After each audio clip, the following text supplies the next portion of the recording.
Então aqui nós temos a videoaula 6, chamada Luiz da Silva e outros personagens.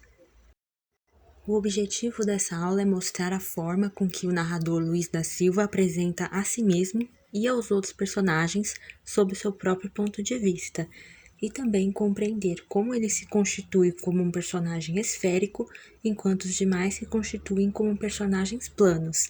Então serão explicados esses conceitos.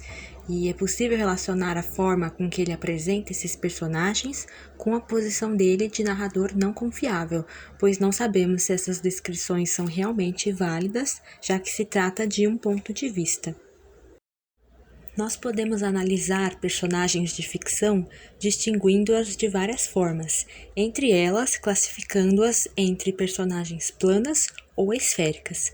Então, nós temos aí, segundo Forster, em A Personagem de Ficção, as personagens planas são por vezes chamadas tipos, por vezes chamadas caricaturas.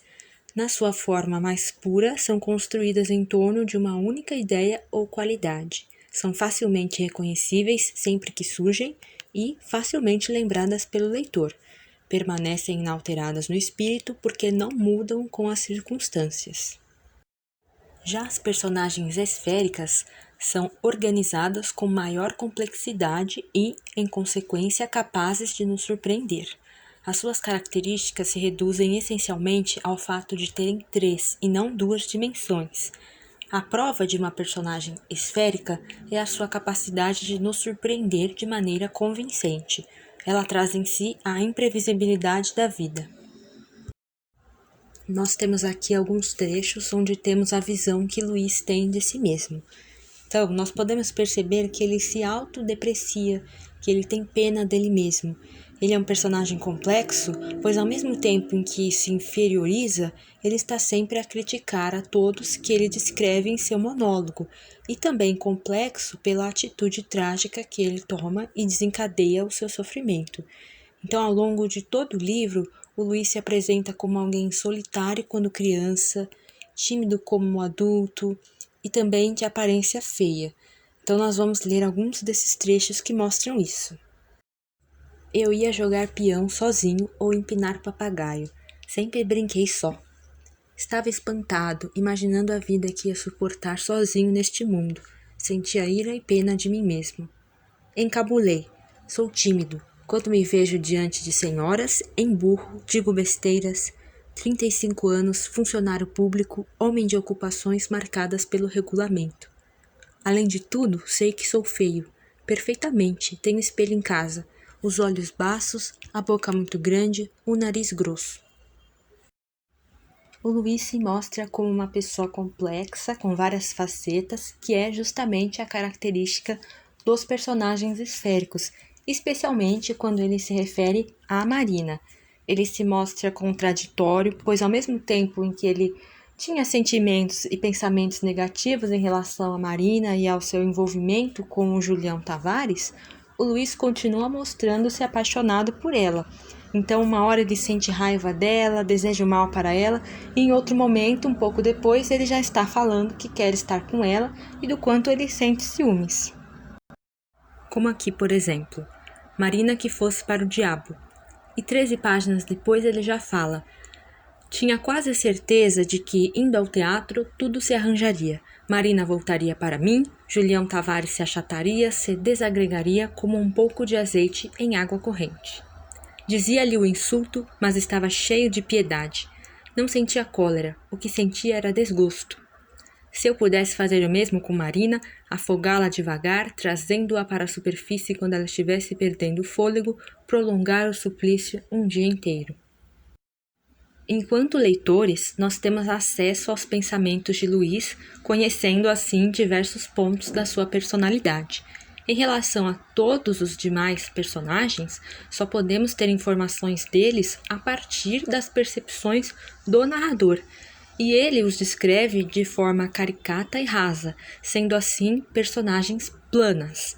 A personagem Marina, por exemplo, nos é apresentada como uma moça superficial e irresponsável e que, ao mesmo tempo, atrai profundamente o narrador Luiz, e estas são as únicas características que nos vão ser mostradas. Foi entre essas plantas que, no começo do ano passado, avistei Marina pela primeira vez. Suada, os cabelos pegando fogo. Lá estão novamente gritando os meus desejos. Além disso, recebo de casas editoras de segunda ordem traduções feitas à pressa, livros idiotas desses que Marina aprecia.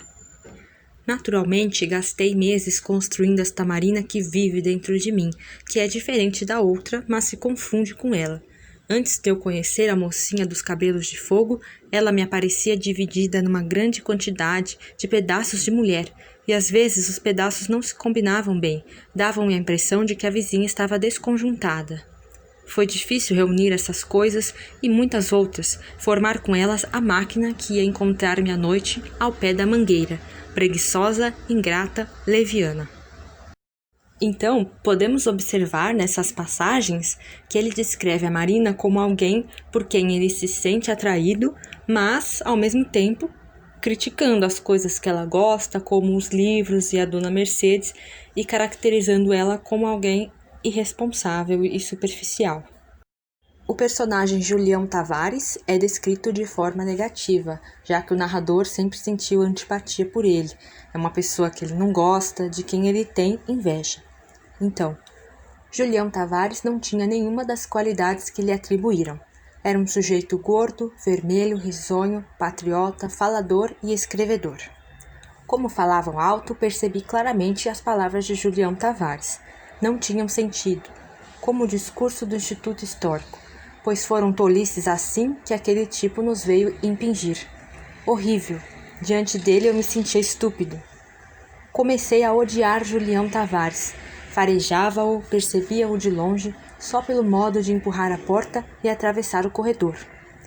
A cólera engasgava-me. Julião Tavares começou a falar e pouco a pouco serenou, mas não compreendi o que ele disse. Canalha. Com o olho guloso em cima das mulheres bonitas, estava mesmo precisando uma surra. E um cachorro daquele fazia versos. Era poeta.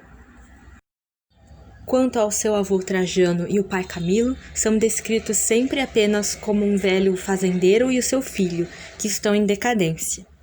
Volto a ser criança, revejo a figura de meu avô Trajano Pereira de Aquino Cavalcante Silva, que alcancei velhíssimo.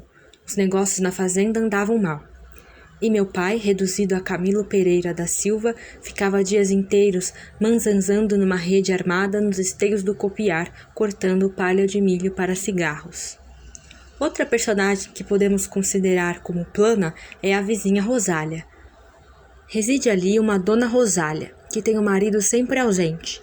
Mulher antipática, amarela, muito faladora. Quase nunca encontro. Felizmente há o muro que nos afasta. Enquanto a criada andava em busca de machos, Dona Rosália esquecia os meninos e ficava horas ganhando calos nos cotovelos, o olho pregado na casa da família esquisita.